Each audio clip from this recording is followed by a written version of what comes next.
député de La Salle. Madame la Présidente, les décisions des législateurs doivent être basées sur des données exhaustives et objectives. La colline parlementaire est un lieu privilégié. Depuis mon entrée au Parlement et en tant que porte-parole en sciences et technologies pour la première année de mon mandat et ensuite comme porte-parole de l'industrie, j'ai eu la chance de rencontrer des intervenants des milieux académiques, gouvernementaux, industriels et scientifiques. J'ai assisté à des conférences, participé à des colloques et des panels. Depuis un an, mes apprentissages ont été énormes et tout aussi enrichissants les uns que les autres. En tant que parlementaires, nous avons accès à une multitude de voix et de points de vue, mais aussi de connaissances inestimables.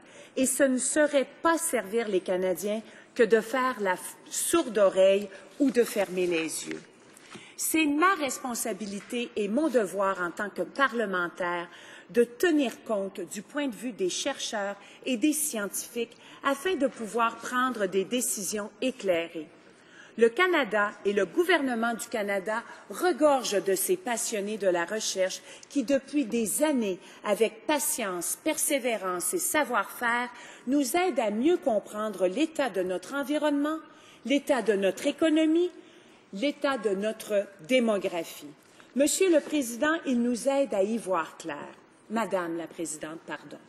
Ensuite, c'est à nous, en tant que parlementaires, de proposer des lois, des politiques qui sont basées sur des faits en toute connaissance de cause. Madame la Présidente, je ne comprends pas comment un gouvernement veuille faire taire ses voix. Je ne comprends pas pourquoi ce gouvernement continue de censurer les scientifiques et de compromettre les activités de Statistique Canada. Ottawa doit cesser de museler les scientifiques, doit s'engager à fonder des décisions sur des preuves scientifiques et doit se mettre au travail afin de réhabiliter la réputation du Canada en tant que société ouverte et éclairée. À Davos, le Premier ministre s'est engagé à faire de l'innovation la pierre angulaire de l'avenir du Canada. Mais comment peut-on parler d'innovation alors qu'on ne veut pas encourager des débats d'idées, car c'est l'émergence d'idées qui engendre l'innovation. Depuis son accession au pouvoir, ce gouvernement a lancé une véritable croisade contre toute politique qui voudrait s'appuyer sur des preuves scientifiques. Le gouvernement veut jeter le doute sur n'importe quelle recherche ou organisme qui contredit son agenda idéologique. Nous avons devant nous un gouvernement qui a placé la censure des chercheurs au cœur de sa politique scientifique. Nous connaissons tous maintenant la controverse sur les scientifiques et les chercheurs de renommée internationale, comme David Tarasik, que ce gouvernement a bâillonné parce qu'il savait que son inaction sur les changements climatiques aurait des conséquences désastreuses pour notre environnement. Ce chercheur avait publié les résultats de sa recherche dans la revue britannique Nature. Le gouvernement a aussi interdit à la chercheure Christy Miller de parler aux médias au sujet de sa recherche sur les maladies qui menaçaient les stocks de saumon dans le Pacifique. Mais la palme revient sans aucun doute à la censure scientifique de Scott Dallimore, un scientifique de Ressources naturelles Canada. La recherche que le Dr Dallimore avait lui aussi publiée dans la revue Nature portait sur les impacts du changement climatique dans le nord de notre pays. Ces conclusions auraient eu de quoi inquiéter le gouvernement, qui prévoyait probablement déjà à ce moment le retrait du Canada au protocole de Kyoto. Mais l'inquiétude n'était pas fondée. Le Dr Dallimore parlait du changement climatique qui avait eu lieu il y a 13 000 ans. Censorship is at the heart of the science policy of this government. Last February, I attended the annual conference of the American Association for the Advancement of Science with more than 6,000 scientists and specialists from 50 different countries. One of the conferences was titled on muzzled government scientists to denounce the muzzling of government researchers. I had the honor of representing the NDP at the conference. I met scientists, experts, engineers, mathematicians, physicists, and science journalists. Madam Speaker, our scientific community is worried, and they are fully aware of the climate change caused by human activities.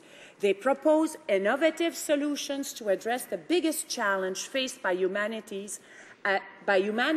at this junction in time. Once the ribbon cutting to officially open the conference was done, none of the government members of Parliament were present, not even the Minister for Science and Technology. Nature magazine took note of the crusade the Conservatives have undertaken to undermine science-based information decision-making. In an editorial, Nature magazine denounced the censorship by the government on the scientific community. And I quote, "Canada's generally positive foreign reputation as a progressive scientific nation masks some startlingly poor behavior. The way forward is clear. It is time for the Canadian government to set its scientists free." End of quote. Pour le gouvernement, une politique en faveur de l'innovation, ça veut aussi dire l'élimination du formulaire détaillé du recensement de Statistique Canada et des compressions de 8,3 millions de dollars. Ces compressions atteindront 33,9 millions de dollars en 2014-2015. Ces décisions du gouvernement conservateur portent un coup fatal au cœur des activités de Statistique Canada. Autrement dit, sans le formulaire détaillé, le recensement de la population canadienne ne pourra plus brosser un tableau précis de la population en pleine crise démographique. Comment pourrons-nous proposer des projets de loi sensés si l'on ne sait pas les besoins des citoyens et citoyennes de ce pays? Comment pourrons-nous surveiller les tendances démographiques, les tendances de la santé, de l'économie et des services offerts à la population?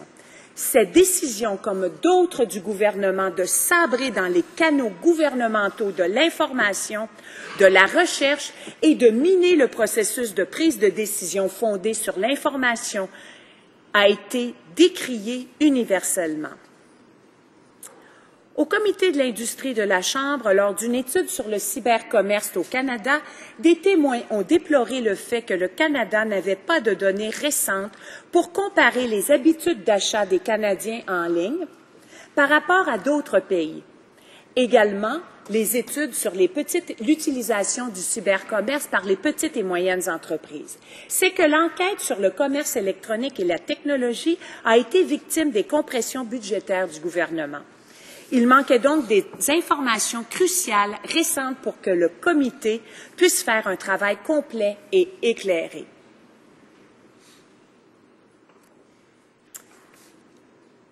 Nos chercheurs et nos scientifiques le savent bien. Si, en tant que pays, nous ne mettons pas leurs connaissances et leurs recherches à contribution, c'est toute notre nation qui en paiera le prix. Ces professionnels du gouvernement du Canada sont au service du public parce qu'ils ont à cœur leur mission de servir le pays. Ils sont pour les parlementaires et tous les Canadiens une source d'information inestimable. Ils nous aident à mieux comprendre notre monde et surtout peuvent nous éclairer pour trouver des solutions qui nous aideront à faire face aux défis actuels et à venir. Face à ces défis, le NPD propose des solutions concrètes pour favoriser le dialogue avec nos scientifiques et s'assurer que nous ayons tous des outils nécessaires pour prendre des décisions éclairées qui sont dans le véritable intérêt des Canadiens et Canadiennes. Je demande donc au Premier ministre d'adopter des directives relatives aux communications scientifiques semblables à celle qui a été adoptée aux États-Unis et je demande donc également au gouvernement de restaurer le formulaire long de Statistique Canada. Plusieurs organismes ont demandé au gouvernement d'adopter des directives incluant l'Association canadienne des rédacteurs scientifiques, l'Institut professionnel. Enfin, je demande que le gouvernement rétablisse le formulaire détaillé du recensement canadien. Merci, Madame la Présidente. Questions and comments. The Honourable Minister of State for Science and Technology. Well, thank you, Madam Chair, and I appreciate the member's speech. It seems to me that perhaps one thing that the opposition maybe is not clear on is that the decisions to fund science all across this country is made by independent councils, scientists, and peer review panels made up of scientists actually make the decision who gets funding and who does not get funding. So in the case of MRS, for example, that was a decision that was made by the council. The government, as politicians, we stay separate from telling scientists what they can and cannot do. Is the opposition suggesting we change that policy and disallow scientific peer review process and let government officials make these decisions? I don't agree with that. Does the member suggest that? Honorable député de la Salle-et-Marne. Dans mes propositions, je suggère que la voix des scientifiques soit entendue au sein du gouvernement, qu'on ouvre la porte et fasse en sorte qu'il y ait un réel dialogue entre les parlementaires et les scientifiques. C'est le principal objectif de la motion. Également, ce que je souhaite que ce gouvernement prenne en compte, c'est que les coupures faites au sein des différents ministères, notamment au niveau de la recherche et du monitoring, de la surveillance, vont avoir des impacts importants à long terme. Commentaire. The Honourable Member for Thunder Bay Superior North. Speaker. Madam Speaker, as a scientist myself, I'm very concerned about the cuts to the things like the experimental lakes area, marine research, atmospheric research, especially climate research, and the anti-science attitude of this government. The Conference Board of Canada has rated Canada as 14 out of 17 of the countries it examined. It gave Canada a D in innovation. That's our Conference Board of Canada. And a key element in innovation, of course, is basic science research.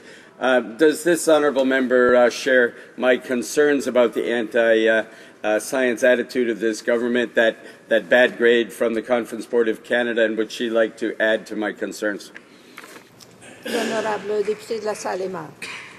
Alors, pour bien comprendre l'innovation et toute la chaîne de l'innovation, il faut comprendre qu'à la source des plus grandes innovations, des plus grandes réalisations dont nous jouissons maintenant dans notre confort, viennent de la recherche fondamentale, c'est-à-dire la recherche dans laquelle on entre et dont on ne sait pas exactement quel sera le résultat et quelles seront les applications qui pourront subvenir de cette recherche. C'est d'avoir une vision à long terme pour avoir des bénéfices à long terme pour la société.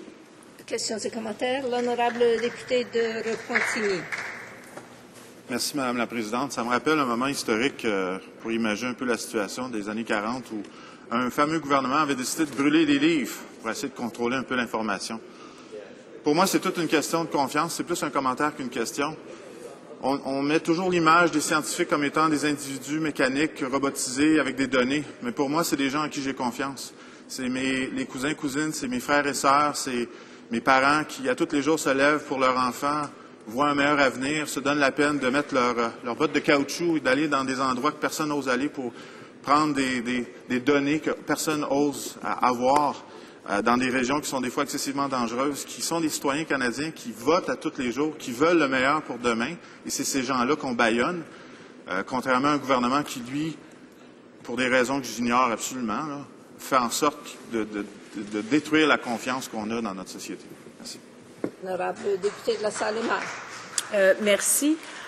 En fait, ce que les scientifiques peuvent nous communiquer, tel que je l'ai mentionné, c'est l'état de notre planète, de notre environnement. Ce sont des gens qui vont recueillir des données et par la suite qui vont pouvoir les interpréter, vont pouvoir nous donner un regard et en étant des observateurs privilégiés, non seulement de la nature, mais également de la nature de notre société. Et ces informations-là, ces voix-là sont très importantes pour pouvoir mieux comprendre ce qui se passe dans notre société, les défis que nous aurons à relever et comment mieux justement relever ces défis-là en présentant des politiques qui soient censées basées sur des données objectives et scientifiques.